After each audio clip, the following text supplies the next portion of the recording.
Hi, this is Mike Billington with the LaRouche Organization video update for Friday, July 15th. I'm substituting for Harley Schlanger.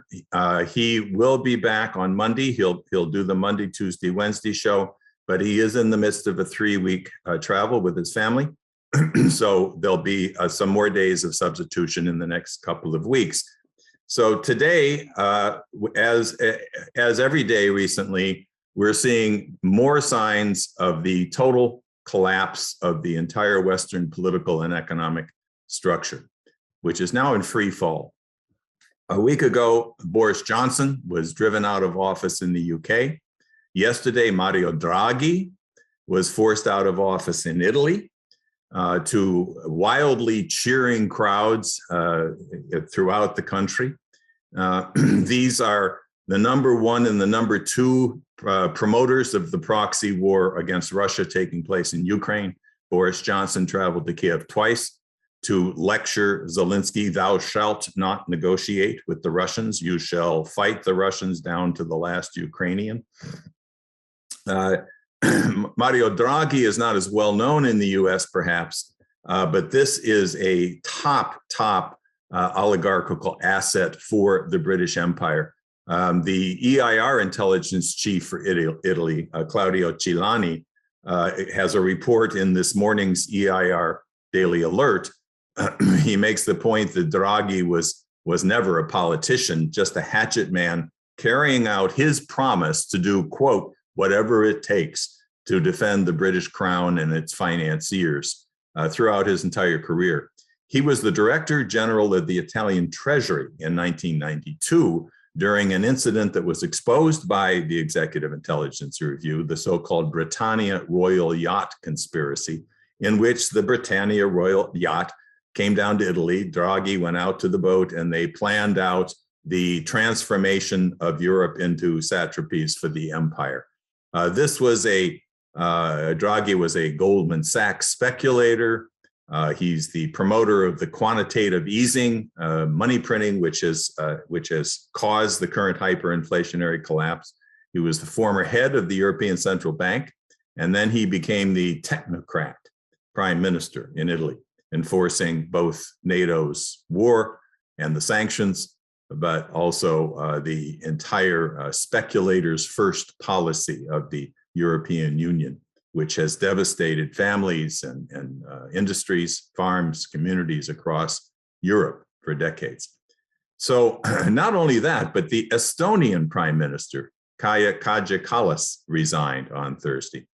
Now, this is one of the leading Russophobes ranting against Russia, demanding support for Ukraine's war and so forth. So why did she fall?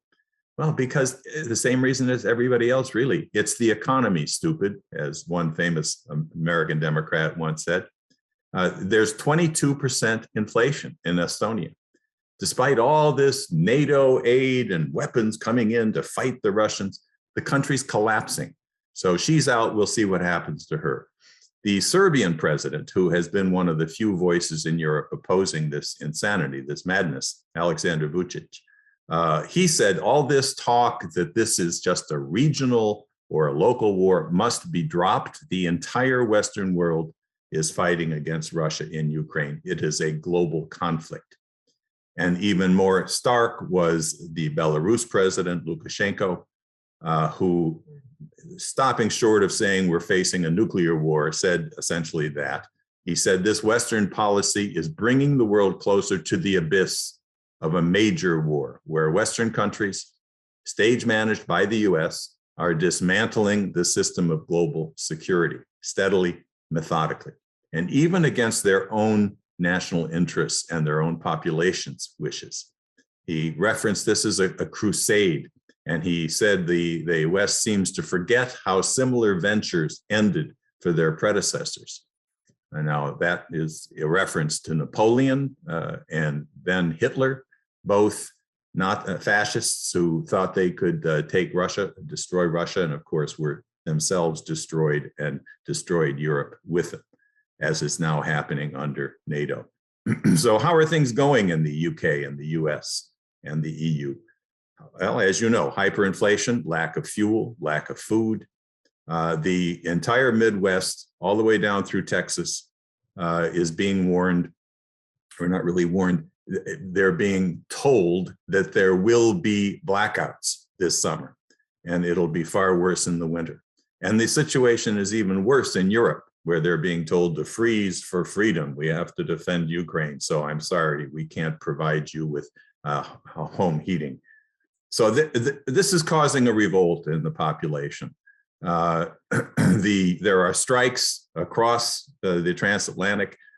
In Italy, the taxi drivers are on strike. 1,000 taxis surrounded the government buildings.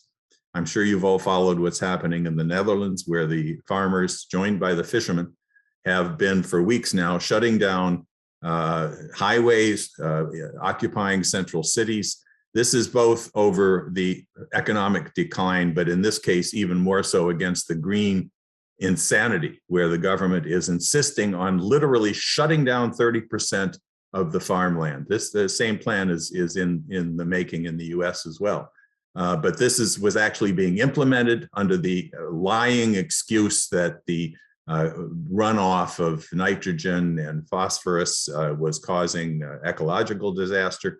A good friend of ours from Holland, Guus Berghout, a leading global scientist, has written a devastating refutation of the fake science about the ecological disaster from farms, so-called disaster from farms, which will be published in a coming issue of the EIR. In Germany, the farmers have joined the Netherlands. Some have gone into Holland, some are demonstrating in Germany. And in Britain, the rail workers, you may remember about 3 weeks ago now, they had a 3-day sort of a token strike. But now 40,000 rail workers have scheduled a strike to start on July 27th, just less than 2 weeks from now. And the US rail workers have also taken votes to strike. It's not clear if this will take place yet, but some 99% voted to strike in one of the unions.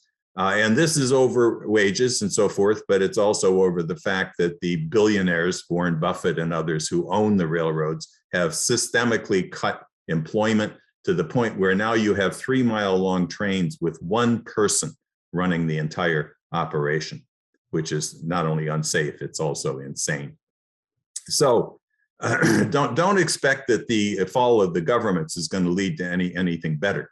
And let me say that we are advising the trade unions that while they absolutely do deserve higher wages, they're taking huge pay cuts with the 9 and 10% inflation taking place. But they're not going to get it if they're only demanding more money. They have to identify the fact that the financial system itself is gone, it's finished, and that they have to demand that the world come together for a new Bretton Woods to form a new global financial system that addresses the needs of all countries and all people. Otherwise, they're going to lose their strikes. It has to become a mass strike, politically driven, with workers from around the world and leaders and citizens from around the world joining forces. So don't expect anything better to come out of the replacement. In the UK, the 2 leading candidates to replace Boris Johnson are Rishi Sunak, the former Chancellor of the Exchequer, who's a hedge fund billionaire and a leading financier of the green radicals, including even the Extermination Rebellion. The other lead candidate, Liz Truss, the former Foreign Secretary, dreams of being Caesar, of leading the war against Russia, and so forth. Now, there is significant resistance, or at least identification of the disaster taking place from elite layers, from the establishment layers. Harper's Magazine, which is the second oldest magazine in America, was founded in 1850. It has been publishing every month since 1850. The cover story in the July copy is, quote, "The American century is over." Now, they're not the first people to say this. Of course, anybody reading EIR and following LaRouche knows that we've identified for many, many years that the unipolar world, the gods of Olympus in the city of London and Wall Street are no longer the lords of the universe. They can imagine they are. But this is important coming from an establishment figure. They quote Henry Luce, the Time magazine magnate who back in 1941 sort of announced the American century. And in saying that, Luce said, quote, "We should join the war in Europe, and we should exert upon the world the full impact of our influence for such purposes as we see fit and by such means as we see fit." A very imperial sounding view of what the American century should be. But Harper's concludes their article with this: "The American century did not achieve the lofty goals that oligarchs such as Henry Luce set out for it, but it did demonstrate that attempts to rule the world through force will fail." Hitler, Napoleon. "The task for the next 100 years will be to create not an American century, but a global century in which US power is restrained and in which every nation is dedicated to solving the problems that threaten us all." Now, what about this American century? Was it a good thing, a bad thing? Is America good or evil? Well, there were two American centuries being promoted back in the 1940s. One, the Henry Luce one, LaRouche identified in an article he wrote in 1998. It was called An American Century Seen as a Modular Mathematical Orbit, where he identifies two different views of the American century. The first, under Roosevelt, while he was still alive, was that the massive infrastructure and industrial development that Roosevelt carried out in the United States in the 1930s, in the midst of a depression, using government credit, directed credit, to build the most massive infrastructure miracle the world had ever seen, which has only been superseded by the Chinese transformation of China over the last 40 years. But Roosevelt's view was that they would take this approach, what known as the American system approach of government-directed credit, to the former colonies after World War II, to build those nations with the American system, and that this was their policy. He told Churchill to his face that we were not fighting the war to save the British Empire or the French or Dutch or Portuguese. And it was in that process that Roosevelt also built the US into the arsenal of democracy, which is the only reason we were able to win that war. So LaRouche identifies this as the anti-entropic economic policy and warns that the British model, the Henry Luce model, was an entropic model. And he locates the fact that the universe is not entropic. It doesn't follow the second law of thermodynamics that the world is running down. That's not the reality. The reality is that there's a self-developing process in the universe, which, by the way, was further proven by these extraordinary images from the James Webb telescope, that there is a self-developing process in the universe reaching higher and higher layers of stages of energy flux density, which create the conditions that make life possible and eventually the human mind possible. And that this anti-entropic lawfulness in the universe is also the lawfulness that must be followed in order to have an economy that addresses the actual needs of the human race as a whole. He writes that the anti-entropic system can be expressed only in terms of a set of physical economic parameters, not money terms, physical economic parameters, that the anti-entropic physical economic process in terms of relative increases of the human species power over the universe per capita and per square kilometer of the Earth's surface.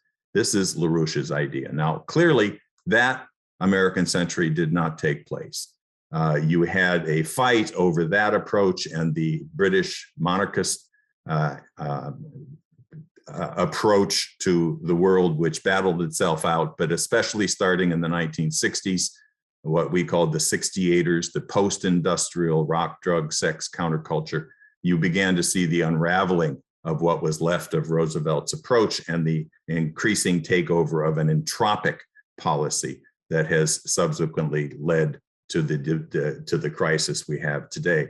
And ironically, LaRouche, even in 1998, said what we are saying today, and it's emphatically true, that a new Bretton Woods financial and monetary system would be successful, and any failure to institute that system now would be a worldwide catastrophe. And indeed, that's what we're facing. So we need this new Bretton Woods approach. I call on all of you who have not already to sign the petition at the schillerinstitute.com website, calling for an ad hoc committee for a new Bretton Woods, and to work with us to bring about the only solution to a situation where we are heading either into a new dark age or we work together to build a new renaissance. Thank you. That's it for today. I hope you tune in again on Monday. Harley will be back, and I wish you well.